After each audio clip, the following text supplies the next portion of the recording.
Hello दोस्तों, श्री शिवाय नमस्तुभ्यम। आप सभी का हमारे चैनल में एक बार फिर से स्वागत है दोस्तों। तो वीडियो को स्टार्ट करते हैं। आटा छानने की चलनी, दूसरे नंबर पर छलनी, तीसरे नंबर पर सुई और चौथे नंबर पर अचार की बरनी। बेटी की विदाई में नहीं दी जाती।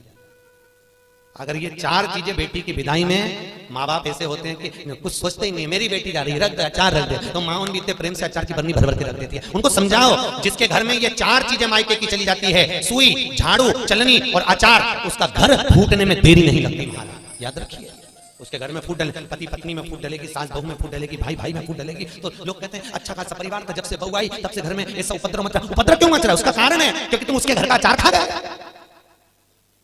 वो बनवा के लिए तुमने खा लिया। और अभी भी कह रहे हो हमारी बहू की माँ बहुत अच्छा अचार बनाती है, तुम मंगवा लो, जा और मंगवा लो, खा।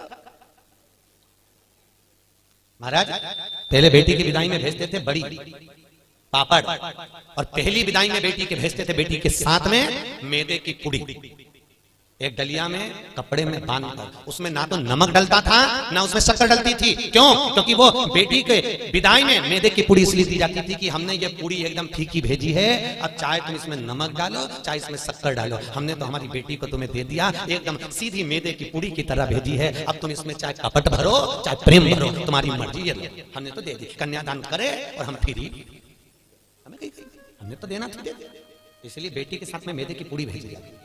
मैदे की क्या बोलते हैं उसको? खाजा बोलते हैं। बड़े बड़े खट्टा तीखा नहीं देते। अब तो पहले तो ब्राह्मण की थाली में भी खट्टा नहीं परोसा जाता था, और तीखा भी, मिर्ची भी इतनी नहीं डालते थे कि ब्राह्मण की थाली में तीखा। आज के जमाने में तो पंडित लोग ही कहते थे लाओ जरा अचार हो तो लिया बनी का।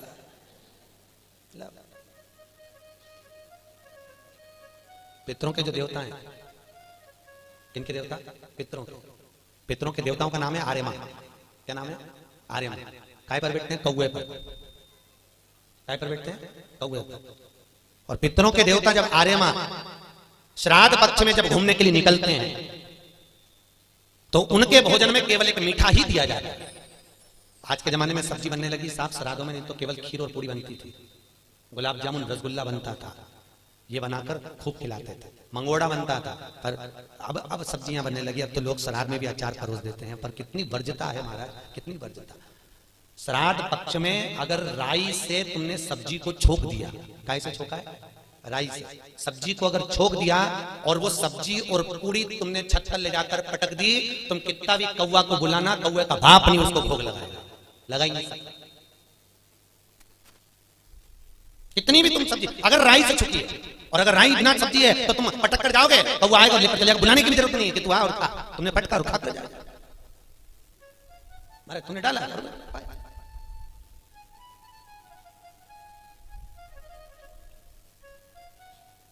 उसको। हमारे यहां शास्त्र कहा दरिद्रता को खट्टा और तीखा प्रिय है। इतने में भगवान जाने लगे। लक्ष्मी जी ने कहा हमारी बहन से मिलने के लिए आए, कोई वर दीजिए। भगवान नारायण ने कहा लक्ष्मी आज शनिवार का दिन है, जिस दिन लक्ष्मी और नारायण दोनों इस पीपल के पेड़ के नीचे आए हैं। सुन दरिद्रता देवी, इस पीपल के वृक्ष के नीचे जो शनिवार को दिया लगाएगा वो लक्ष्मी और नारायण को अपने घर ले जाएगा। इसलिए शनिवार के दिन पीपल के वृक्ष के नीचे दिया का प्रमाण है महाराज। और सुन दरिद्रता देवी, तेरे पेड़ के नीचे जो खाली हाथ आएगा तो उसके घर में प्रवेश करेगी, और जो भरे हाथ से मतलब पानी का लोटा ले जाओ, कंकु ले जाओ, चावल ले जाओ, रोली ले जाओ, कुछ भी, जरा सी शक्कर ले जाओ, गुड़ ले जाओ, आटा ले जाओ, पर पीपल के पेड़ के नीचे कभी खाली हाथ मत जाओ। अगर तू खाली हाथ कोई आया तो तू उसके घर में प्रवेश करेगा। तो दोस्तों, आप सभी को हमारी वीडियो कैसी लगी कमेंट करके ज़रूर बताना, और जो भी हमारे चैनल पे न्यू आए हैं तो प्लीज़ हमारे चैनल को सब्सक्राइब कर दिए। सभी को श्री शिवाय नमस्तुभ्यम।